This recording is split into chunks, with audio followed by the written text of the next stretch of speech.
আকাশবাণী আগরতলা। স্থানীয় সংবাদ পড়ছি রাহুল চন্দ্র লোধ। এখনকার বিশেষ বিশেষ খবর হল, কৃষিমন্ত্রী রতনলাল নাথ বলেছেন, সরকার জনজাতি অধ্যুষিত অঞ্চলের আর্থসামাজিক উন্নয়ন নিশ্চিত করার জন্য ধারাবাহিকভাবে আর্থিক সহায়তা করে চলছে। শ্রমমন্ত্রী টিঙ্কু রায় প্রজ্ঞা ভবনের নির্মাণ শ্রমিক কল্যাণ প্রকল্পের জন্য ওয়েব এবং মোবাইল অ্যাপ ভিত্তিক পরিষেবার উদ্বোধন করেন। প্রধানমন্ত্রী নরেন্দ্র মোদী কেরলম এর্নাকুলামে প্রায় 11,000 কোটি টাকা ব্যয়ের একাধিক উন্নয়ন প্রকল্পের সূচনা করেছেন। টিসিএ পরিচালিত ঘরোয়া সুপার ডিভিশন লিগ ক্রিকেট প্রতিযোগিতায় আজ 3টি খেলা হয়।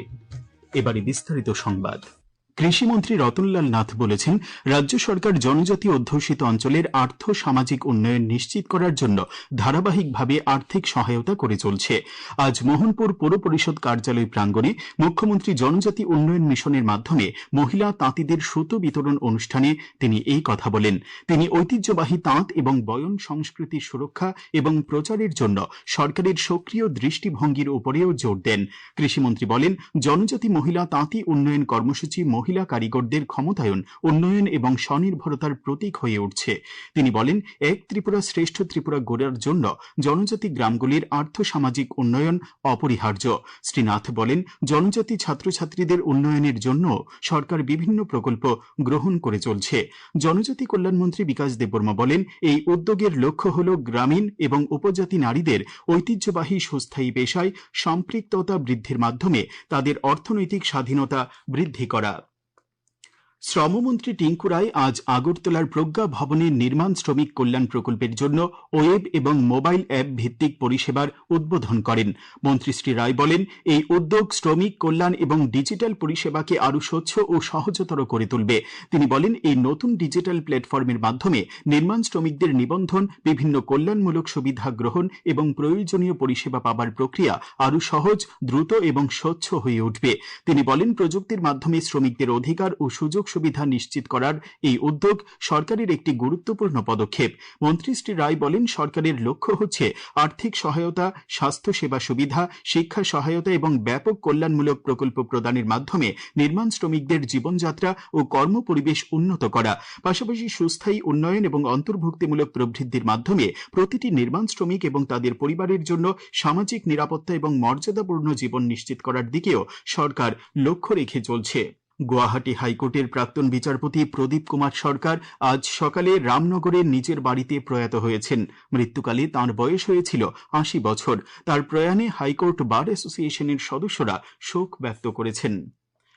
হাওড়া রিভার ফ্রন্ট ডেভেলপমেন্ট প্রজেক্টে হাওড়া নদী অববাহিকা সংস্কারের যে কাজ চলছে সেই দিকে লক্ষ্য রেখে হাওড়া মার্কেটটি ভেঙে নতুন করে তৈরি করার পরিকল্পনা গ্রহণ করেছে পৌর নিগম। ইতিমধ্যেই সংস্কারের কাজ শুরু হয়েছে। যত তাড়াতাড়ি সম্ভব বৈধ ব্যবসায়ীদের যেন ঘর প্রদান করা যায়, সেই লক্ষ্যে মেয়র দীপক মজুমদার সেই স্থানটি পরিদর্শন করেন। পরিদর্শন শেষে মেয়র জানান, বৈধ ব্যবসায়ীদের শীঘ্রই নতুন পাকা দোকানঘর নির্মাণ করে দেওয়া হবে। আগরতলা শহরে যানজট নিরসনে বিভিন্ন পদক্ষেপ গ্রহণ করা হচ্ছে।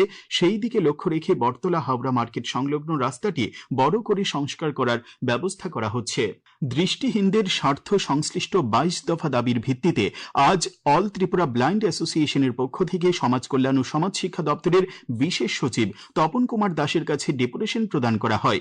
সংগঠনের 6 সদস্যের এক প্রতিনিধি দল সচিবালয়ে ডেপুটেশনে মিলিত হন। অ্যাসোসিয়েশনের উল্লেখযোগ্য দাবিগুলির মধ্যে রয়েছে অবিলম্বে বিশেষ নিয়োগ প্রক্রিয়ার মাধ্যমে রাজ্য সরকারের বিভিন্ন দপ্তরে দৃষ্টিহীনদের শূন্য পদগুলি দ্রুত পূরণ করা, দৃষ্টিহীনদের ভাতার পরিমাণ ন্যূনতম 5,000 টাকা করা, রাজ্যে একটি ব্রেইল প্রেস স্থাপন করা ও দৃষ্টিহীন বিদ্যালয়গুলির হোস্টেলের আসন সংখ্যা 50 থেকে বাড়িয়ে 100 করা।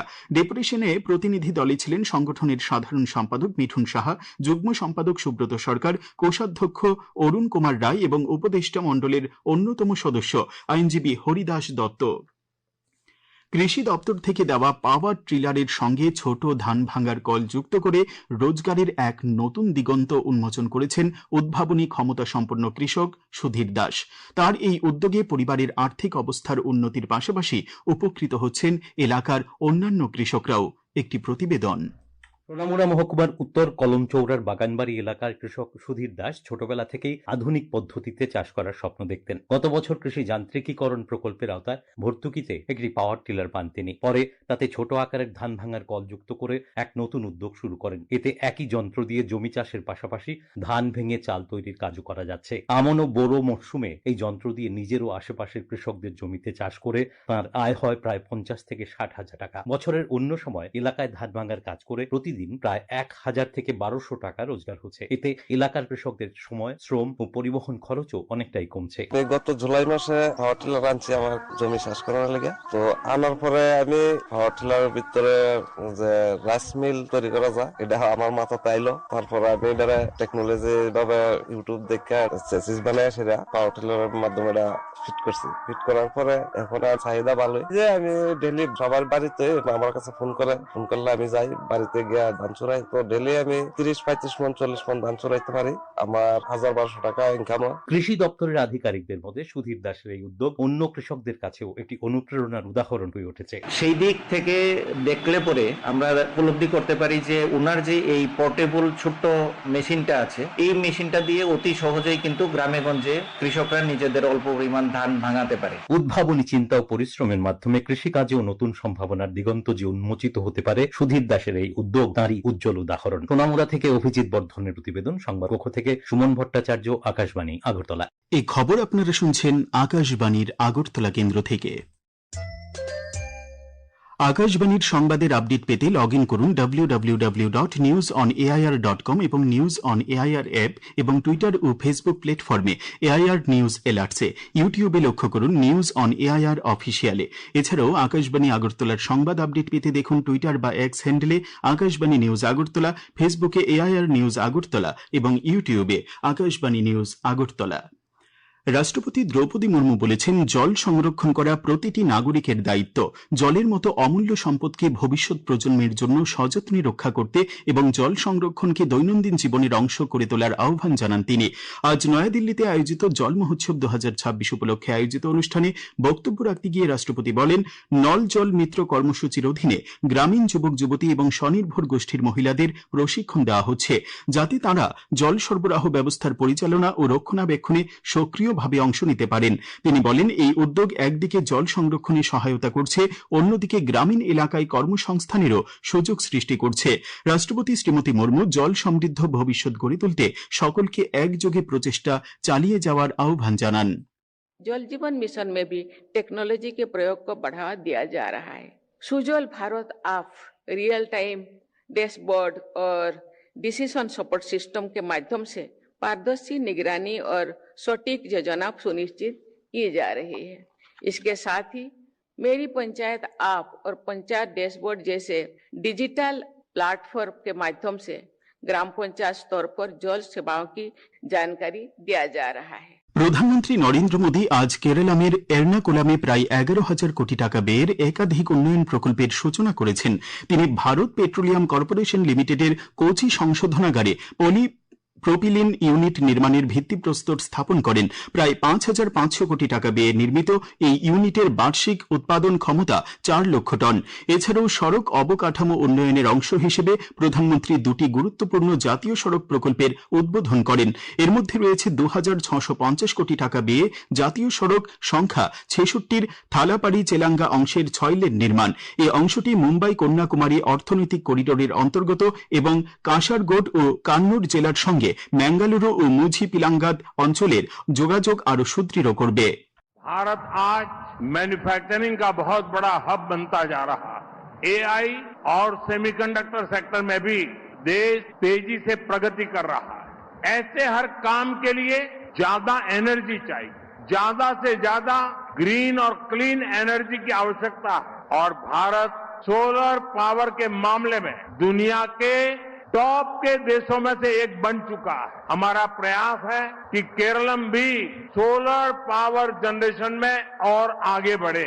এছাড়া এই দিন প্রধানমন্ত্রী শ্রী মোদী প্রায় 2,140 কোটি টাকা ব্যয়ে কোঝিকোড বাইপাসের ভেঙ্গালাম থেকে রামানাট্টুকারা পর্যন্ত 6 লেনের সড়ক নির্মাণেরও উদ্বোধন করেন। প্রধানমন্ত্রী নরেন্দ্র মোদী আজ কেরালামের কোচিতে বিকশিত কেরালাম উইথ মোদী শীর্ষক এনডিএ জোটের এক সভায় ভাষণ দেন। তিনি বলেন, ভৌগোলিক অবস্থান, জলবায়ু এবং প্রযুক্তিগত সম্ভাবনার কারণে কেরালামের উন্নয়নের যথেষ্ট সুযোগ রয়েছে। পর্যটন, প্রতিভা বিকাশ এবং প্রযুক্তি ক্ষেত্রে নতুন সম্ভাবনা সৃষ্টি হবে বলেও তিনি উল্লেখ করেন। প্রধানমন্ত্রী পশ্চিম এশিয়ায় অবস্থানরত ভারতীয়দের নিরাপত্তা রক্ষায় সরকারের প্রতিশ্রুতি পুনর্ব্যক্ত করেন। জ্বালানি ক্ষেত্রে আত্মনির্ভরতার গুরুত্ব তুলে ধরে তিনি বলেন, সৌরশক্তি প্রকল্প এবং বৈদ্যুতিক যানবাহন অন্যের উপর নির্ভরতা কমাতে সহায়তা করছে। এছাড়া রাজ্যের নাম এখন থেকে কেরালাম হিসেবে ব্যবহারের সিদ্ধান্তের প্রসঙ্গ উল্লেখ করে প্রধানমন্ত্রী এই পদক্ষেপকে গুরুত্বপূর্ণ বলে অভিহিত করেন। তিনি বলেন, ত্রিশূর, তিরুবন্তপুরম সহ বিভিন্ন অঞ্চলের মানুষ এনডিএ জোটের প্রতি আস্থা প্রকাশ করেছেন এবং ডাবল ইঞ্জিনের সরকার হলে উন্নয়নের গতি আরও ত্বরান্বিত হবে।